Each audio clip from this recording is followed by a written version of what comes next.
Let me see how it goes.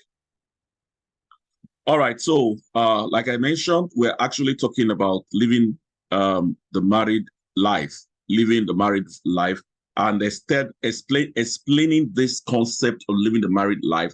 That look, there is number one. A lot of people say something about marriage. What marriage is? Marriage, we agreed that, like I said, marriage is the concept of marriage. Actually, is the coming of or together of a man and a woman with the view of building a home. I said earlier that a lot of people actually they sometimes they use the statement "I'm going home," and I ask the question, "Are you sure you are going home or you are going to your house?" Two different things.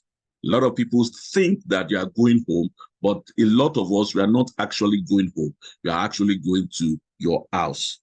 You are going to a house because the concept of home is a family union that has clear vision and clear direction. You know, that is this concept of the home. You have a vision, you should have a family vision. In case you don't have it, you need to ask yourself the question and ensure that both of you are going in the same direction. I also mentioned earlier, you need to have your mission, and then you need to have your core values, right? What are the values? What are the things that means a lot? What do you want your family to be known for? Now that you are married, these need to be discussed before you go in depth and you begin to make your marriage experimental marriage. What do I mean by that? There are a lot of us that we call our relationship or marriage accidental marriage. Accidental marriage in the sense that we are not prepared for it.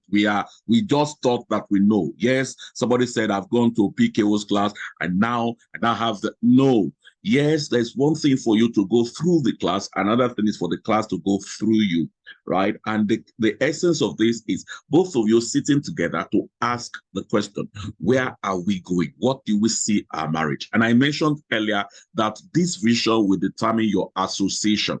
The kind of vision that you're creating for your family will determine the kind of people that will come to your direction, the kind of church or ministry or religious gathering that you will go. The kind of vision that you have, well, and the mission and the core values will determine the kind of people that you allow to come into your life, to your family. Yes, most of us, I believe you have listened, like I mentioned earlier, you have listened to the video on living the married life. I'm just trying to throw more light to some of the concepts discussed there. And this aspect is very, very important. Now, I mentioned the area of your core values, right? Guys, you need to have it. What do you want your family to be known for? Some people is fun. Some people is punctuality. Some people is seriousness. You want your family to be known for seriousness. Some people is excellence. Some people is diligence. Some people is friendship. What do you want to be known for? Some people is stinginess. You know, stinginess is value. Is value. You want to be known. So if these are the values, then this will determine the activities that you project in your family that can make this value come on board. For example, some people's value is vacation, fun, adventure. So if your value is adventure, for example, you cannot rule out vacation. You can't rule it out. So if adventure is part of it, yeah, there is need for exposure. There is need for you to go on vacation because some of these things create that opportunity. So these are some of the things that living the married life needs. So in this whole thing is the whole concept that is called the family. Is those concepts. The concept of that is what we call the home, going home. That is the home. The home is a place that knows where they're going, has clear pictures of where they're going, have values and all that. So anybody that come into your home, they have what they represent, what your home represents, and everyone will go home with one thing or the other based on the association they've had with your home. I want to believe that that is clear. Can I get a response there? Can I get a response? Anybody? Yes, sir. Yes, sir. Okay. So Please, no, don't forget that marriage institution is the institution that is ordained by God. This is the only institution that you are given a certificate even before you start. Every other institution, right, they usually go through the exams, through lectures, and then they will now go through tests and they will now hand over your certificate. But marriage institution is the only institution that they have already marked you a success. What is happening? They already marked you a success. Can you hear me, please? I don't know what is happening. This one is saying, okay. All right. So yes, I can hear you. All right. So they have, okay. They have already marked you. Now, so with this understanding of what your family and what the home is, we also talk about the structure in the home.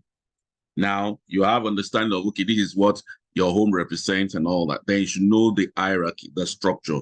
And the things you listen to, we talked about it, that the first person in the whole equation is God. God instituted it. And I was saying earlier that this is the only place that you have already been marked a success even before you start, handing over a certificate. So don't think that your marriage is a mistake.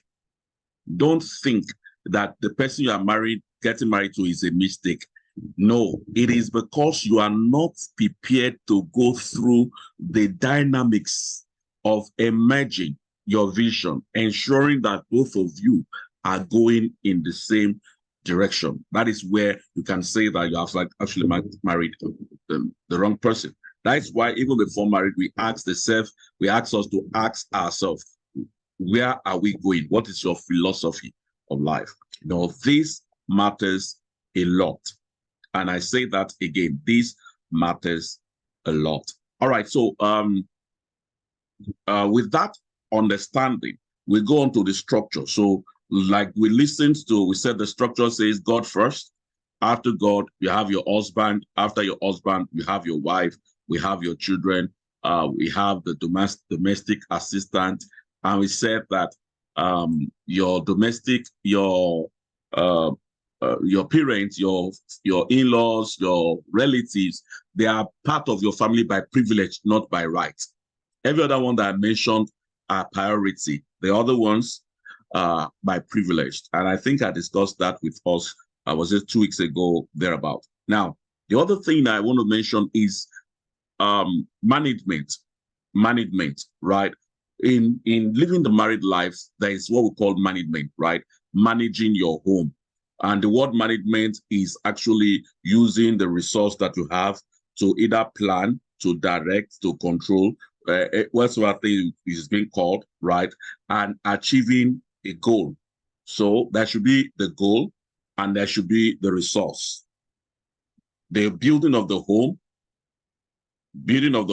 I mentioned the building of the home, and then the resource. So you know what we want, you know what, and all that. So you have this resource. So how to get to it requires planning. It requires directing.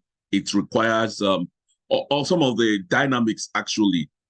So what are the resource? What are the things that you're supposed to do to give you this outcome? So what are the resource? We have the human resource, the material resource, the financial resource. We have the greatest resource is time. Time is the greatest resource, and we call it a convertible resource. This was mentioned earlier. But this thing, if you want your marriage to be successful, you need to create time for one another. You need to create time for one another. Don't ever say that you are busy. Don't. I will say this again. Don't say that you are busy, that you don't have time for your partner, either a physical time or mental time, emotional time is very, very important, right? So that is very important in your relationship. The other one is finances. Your finance is also very, very important. You need to know, I think in one of the discussion on financial management, we talked about it. You need to know what you want. You need to know what each other earns and how you can manage those resources is very important, especially when you are married. Now, our money is money, these things, all this money that comes to your family is for the whole family, either from her or from him. It's for the whole family. And that concept will help you a great deal. Transparency is essential and all that. Now, the last one, which is also very important in relation to resource, is the human resource. Living the married life, you need to learn to manage the human resource. Your husband, your wife, your children, very important. God, very important. So if these are the human resource that you have, please don't assume that, oh, we'll be okay, or she understands. No, in this human resource, don't assume that you are on the same page. You need to reiterate, you need to ask, you need to be sure that we are all on the same page, and be sure that you are all both going in the same direction. So, and this area, I see so many people assume that my husband understands, my wife understands. Now, listen, this human resource is even the greatest one, and this is the place where conflict happens more. You assume that you know your partner. You assume. Listen, you don't know your partner because your partner himself or herself does not even know himself or herself, because at every point, a lot of things will be unfolding about himself or about herself, a lot of things. And it is now our place and our role to encourage one another to know one another. In other words, spending time with one another will help you to know one another. Talking with one another will help you to know one another. All these points that I mentioned are very critical. Don't use work as an excuse. And you are looking for money. You want to go and make money. Yes, it's good. But create in that business, create time to talk. She did not marry. And then note that one of the mistakes you made is we take each other for granted. We do that. We take each other for granted. And please, I want to appeal to us. Please don't take each other for granted. Also, don't take your children for granted. Discuss it. How many children do you want to have? And then when it comes, what school? Discuss it. Don't take your children for granted. Even when there is a delay, because delay in procreation sometimes can create tension in your home. Don't. The children are just a gift. Marriage is between two people, not your children. Yeah, your children will come and they will leave. Most of the other things there, they will come and will leave. But the two of you and God are the critical areas, matters in this whole marriage relationship. So don't say, now you now have your child. I know some of us now, you are pregnant now. Yeah, you married yesterday, now you are pregnant. Don't put your baby in between you when you have your baby, right? Don't come with this concept that you need to now, because your baby, no. But yes, for the start, you can do that. But after a while, please carry your baby, create a net for him or baby cot, and let him or her have their own place. All these things I'm talking about will help you living your own married life, right? So if you misplace your priority, you discover that you are not going to your home, you're actually going to a house. Please don't become a bunk mate or a bed mate or a housemate. Be a relationship. Let me close with this. I have mentioned before that there is what we call transactional relationship. A lot of people are not in relationship. They are there because they are transacting. They are transacting. Don't make it a relational one where both of you can relate with one another. I want to believe that has helped us a great deal. All right, so in a few minutes now, we're going to take some questions and feedback from some of the things that we have discussed. Right? So, all right, okay.